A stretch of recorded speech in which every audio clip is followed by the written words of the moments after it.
За санацгаа би өндөр өөртөө нэг челленж зарлаа гэж бодсон байгаа. Энэ маань ямар челленж вэ гэхлээр 100 зургийн челленж байгаа. 100 өдрийн челленж бол биш. Нэг зурсан зургаа нэг рeel болгож оруулна гэсэн үг. За яагаад ийм челленж зарлах гэж байгаа вэ гэхлээр би Солонгост уран зургаар суралцдаг. Тэгээд хичээлийн туршид ер нь нэг зургийг зурхтаа яг ямар хөө шат дараалалаар явдаг вэ гэхлээр миний хувьд бол эхлээд ингээд зургийнхаа санааг ингээд тэмдэглэл хөтлөж. Тэгээд ингээд тэмдэглэл хөтлөхөөр санаа маань амар цэгцрээд ирдэг. Өөрийнхөө илэрхийлмээр байгаа санаагаа ингээд тэмдэглэл хөтлөхөөр аягүй зүгээр байдаг. Тэгээд энэ тэмдэглэлийг уншаад сэргээснийхаа дараа хар зургуудаа зураад тэгээд тэрийгээ багштай үзүүлээд хамтдаа ярилцаж байгаа зөвшөлдсөний үндсэн дээр одоо багштай энэ санаа зүгээр юм шиг байна, ингэж илэрхийлүү зүгээр юм шүү гэд бас мэдээж чам зөвлөгөө өгнө. Тэгснийхаа дараа зургийнхаа материал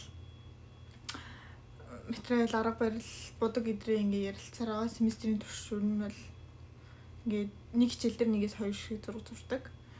Тэгээд маш их шат дараалалтай байж ич мэдээж гоё бүтээл гарна. Тэгээд би яагаад 100 зургийн челленж зарлах гэж байгаа гэхлээр Солонгост хичээл бол ер нь 3 сар амардаг, нэг 2 сар гарантаа амардаг. Тэгээд амралтаар мэдээж гадаад сурдаг оюутан юм чинь маш их ажил хийн. Тэгээд маш их ажиллаж байгаа хичээлдээ орохоор амар гоё яадаг ч гэсэн яг ингээд гар амар хүчгсэн. Тэгээд ингээд шин санаа манаач орж ирэхгүй. Яагаад гэвэл амьдралын хэмнэл маань ингээд 2 сар ч гэсэн амар өөрчлөгдөж байгаа шүү дээ. Ингээд 10 сар ингээд ажилтай байсаар агаад. Тэгээд хичээлдээ орохлоор тэндээ ингээд тасчихгүй буцаад ингээд тасгаж жоохон уддаг. Хугацаа амар зарцуулдаг. Тийм болохоор би энэ семестр шууд ажлынхаа цагийг ингээ маш их багасгаад тэгээ би бас шивээс бас хийдэг байгаа. Тэгээд шивээсээ хингээ одоо гараа хөшөөхгүйгээр зураад өөртөө маш их дадлаг болох үүднээс энэ хүү челленжийг зарлая гэж шийдсэн байгаа.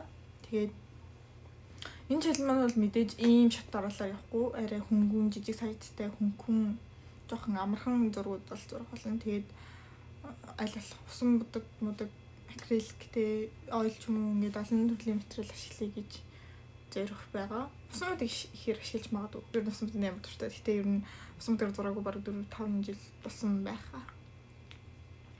Тэгээд ямарчлаас нь зураг зурх сонирхолтой хүмүүс байвал намайг дагаарай. Бас хэрэгтэй мэдээлэл болох юм билүү. Тэгээд бас зурулмаар байгаа зураг байх юм бол хүний хөрөг мөрөг бол өдр би зүгээр энийг зуруул яасан бэ гэдэг санаа бас өгч болно шүү. Тэгээд зургийнхаа релүүдээр уулзъя.